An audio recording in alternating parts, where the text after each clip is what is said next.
Vital Kamerhe, directeur ya cabinet ya chef de l'État, a lobby que bakosala nyonso pona ko maintenir alliance ya Félix na Joseph Kabila.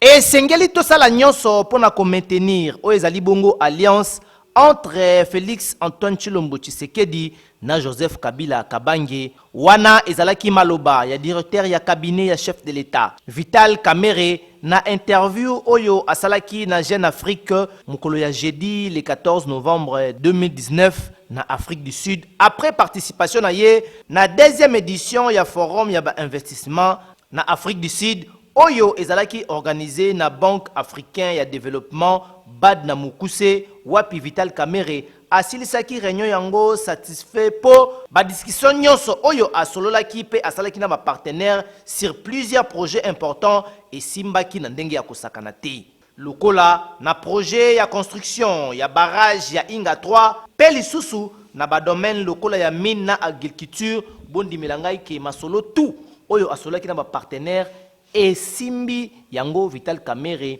abimaki satisfait na deuxième forum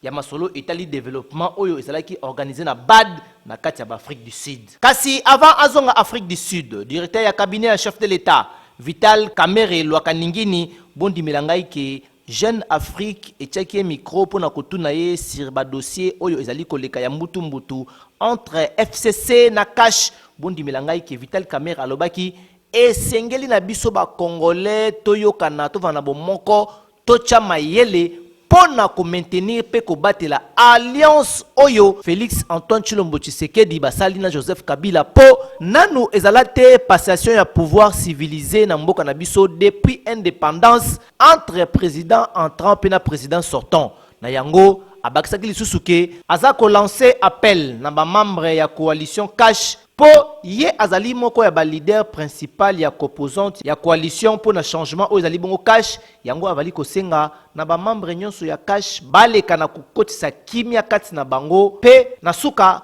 asengaki na autorité morale ya FCC Joseph Kabila Kabange kote na yepe ameka na koyebisa na ba membre ya FCC bacha na C po accord yango oyo Joseph Kabila asinyaki na Félix Antoine Tshisekedi na sele mutu moko ayebi yango te kaka bango mbalende bayebi yango na yango esengeli kimia ezala entre ba milita ya cash na FCC pona koboya mbutu ekota na mboka po mboka na biso ekomi kokende na alir ya sika na mopepe ya sika oyo batu ebele bazali kosepela ata mokete na yango asengi na batu bakota kimia po na koluka mboka na biso pe e développer lisusu makasi